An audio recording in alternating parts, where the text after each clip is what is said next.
दोस्तों नमस्कार। वीडियो के इस एपिसोड में आज हम बात करेंगे हेल्थ साइंस के बारे में।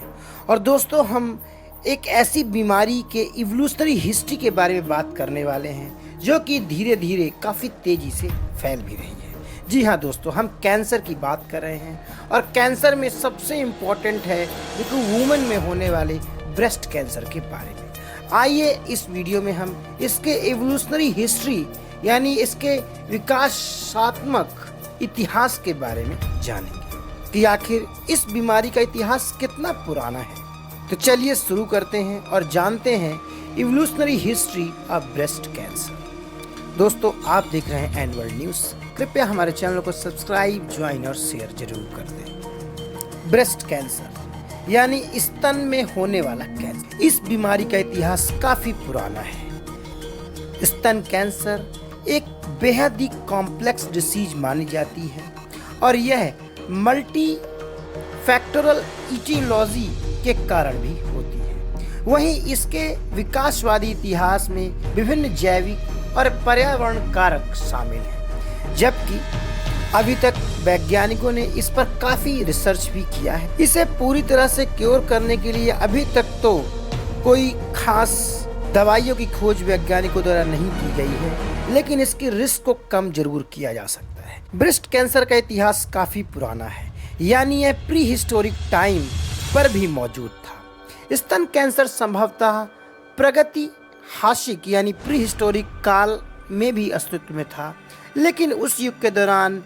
इसके प्रसार और प्रभाव को स्थापित करने के लिए कोई सीमित यानी कोई रिलेवेंट आर्कियोलॉजिकल एविडेंस नहीं था। इसके बाद अगर हम एशियन टाइम यानी प्राचीन काल की बात करें तो प्राचीन काल में स्तन कैंसर का पहला लिखित रिकॉर्ड प्राचीन मिस्र सभ्यता में लगभग 1600 ईसा पूर्व मिलता है, जहां पर एडविन स्मिथ पेपरस ने स्तन के ट्यूमर का उल्लेख किया है। हालांकि उस समय इस बीमारी के विकास के बारे में समझ काफ़ी कम थी, क्योंकि उस समय इतना रिसर्च स्तन कैंसर पर नहीं हुआ था।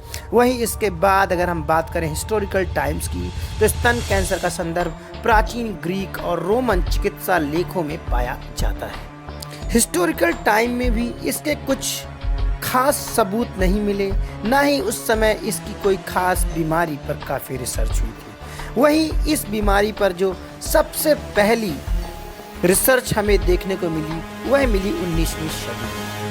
दोस्तों आपको बता दें कि 19वीं सदी में स्तन कैंसर की समझ में थोड़ा इजाफा हुआ, वहीं इस पर महत्वपूर्ण प्रगति भी देखी गई, जहां 1854 में डॉक्टर विलियम स्टीवर्ट ने स्तन कैंसर के इलाज के रूप में एक रेडिकल मास्टेक्टोमी की शुरुआत की, जो कि दशकों तक एक सर्जिकल दृष्टिकोण बनकर ही रह गया। तो दोस्तों 19वीं सदी तक ब्रेस्ट कैंसर को लेकर हमारी समझ बहुत ही लिमिटेड थी, यानी कुछ खास मेडिकल रिसर्च और वैज्ञानिक रिसर्च इस पर नहीं हुई। लेकिन जैसे ही हमने 20वीं सदी की ओर अग्रसर हुए तो स्तन कैंसर की समझ वैज्ञानिकों में बढ़ती चली गई और 20वीं सदी की शुरुआत में ही शोधकर्ताओं ने स्तन कैंसर में हार्मोन की भूमिका, वही विशेष रूप से एस्ट्रोजन के प्रभाव का पता लगाना शुरू कर दिया।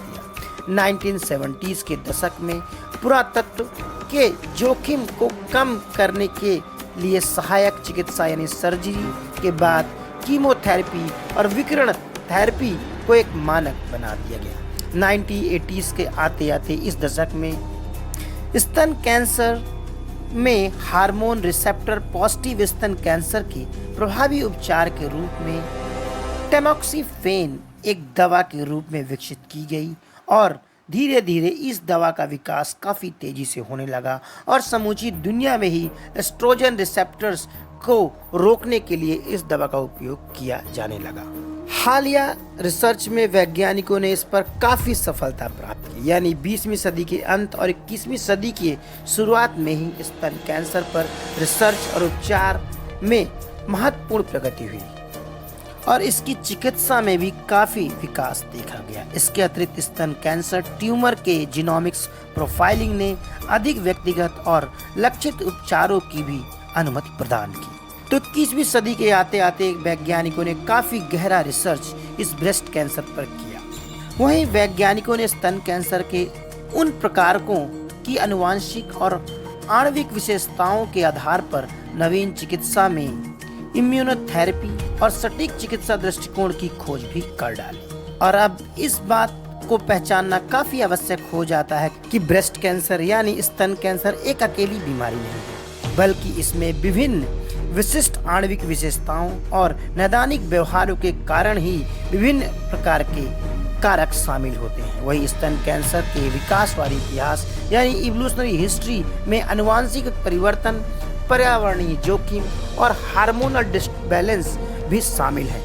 यानी इस बीमारी को पैदा करने के लिए मल्टी फैक्टर का योगदान होता है। वहीं इस पर काफी शोध अभी भी चल रहा है। इसका उद्देश्य है कि स्तन कैंसर के विकास के बारे में हमारी समझ को और बढ़ाना। तो दोस्तों, ये थी बात स्तन कैंसर यानी ब्रेस्ट कैंसर के इवोल्यूशनरी हिस्ट्री के बारे में, जहां पर इसका उल्लेख प्री हिस्टोरिक टाइम्स में भी मिलता है। वही धीरे धीरे जैसे जैसे वैज्ञानिक रिसर्च बढ़ा और इस पर क्योर और रिस्क करने की दवाइयाँ भी शामिल हो गई। तो दोस्तों, ये वीडियो आपको कैसी लगी कृपया हमें कमेंट करके जरूर बताएं। नमस्कार।